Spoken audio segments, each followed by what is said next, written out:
స్వామి.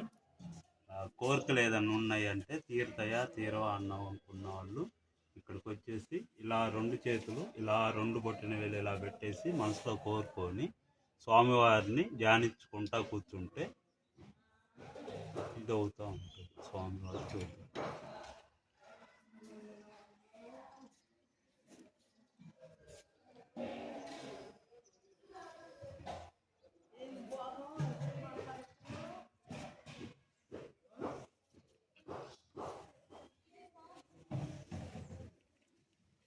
ఇలా చేసిన వారి కోరికలు స్వామివారు నెరవేరుస్తారు.